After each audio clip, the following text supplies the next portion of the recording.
right here is what's called a graffiti production.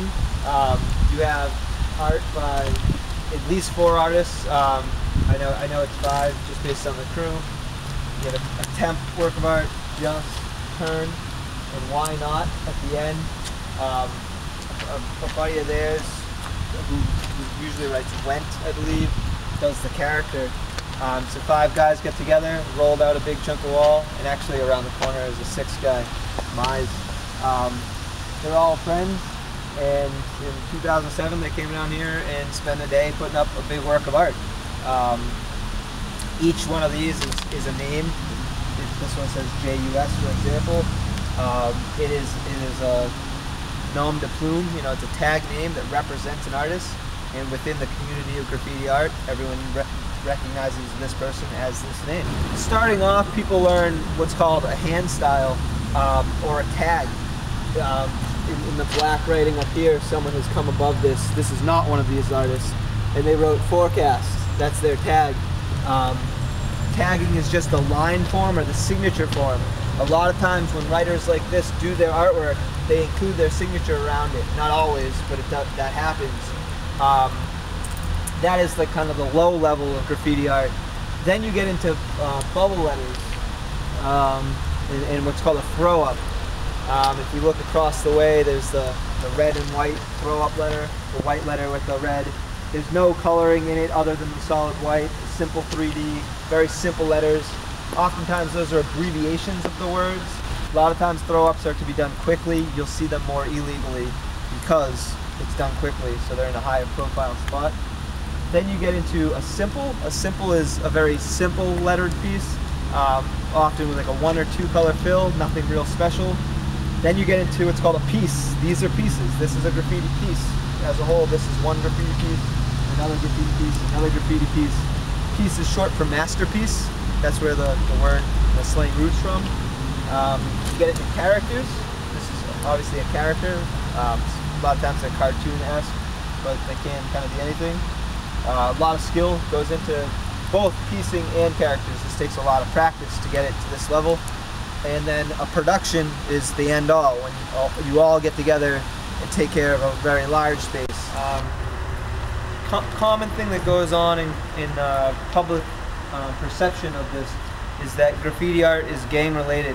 They see a lot of initials and or just the tag names themselves, and they assume that it's the name of a gang. They can't understand that it's maybe just the name or code name of an artist. Graffiti is not a gang type thing. Yes, they may roll in groups of people that share a common interest or maybe are from the same city and they want to write together, but it's not a gang thing. A lot of times people in very difficult urban settings can reach to this as an art form, and it can save them from gang things and real crime and drugs and violence, and it can be a savior for a lot of people.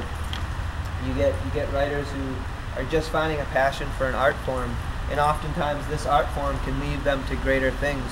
A lot of writers become graphic designers, become printmakers, become fine artists selling their art in galleries. The anatomy of a graffiti piece.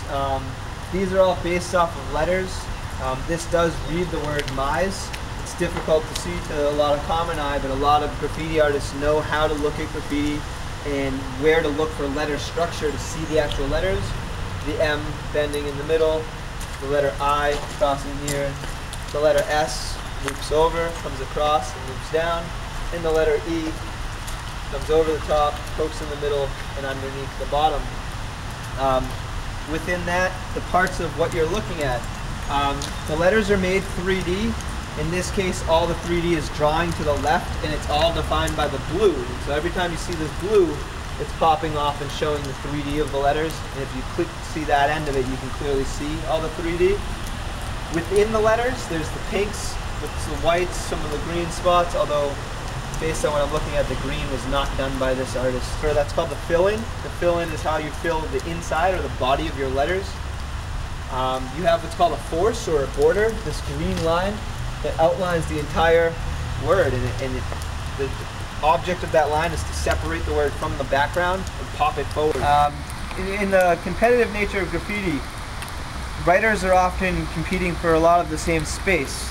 This tunnel here is Clearly a hot spot for graffiti. We're talking about 200 feet long, double-sided, lots of graffiti pieces, but everyone wants to write here. And so the rules of the game are that you don't cover up anything that you can't beat, that you can't, quote, burn. That's a common word used. The things that are good are called burners.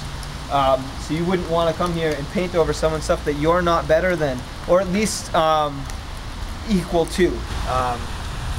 And it's really interesting that it's a day's work of a whole bunch of guys working together to do something that is not generating them any money, that is just a love that they have, that is impermanent, that will one day, a bunch of people will come and paint over this. And when they do, it should be someone that comes to do that same span of wall with a group of writers doing the big chunk of art.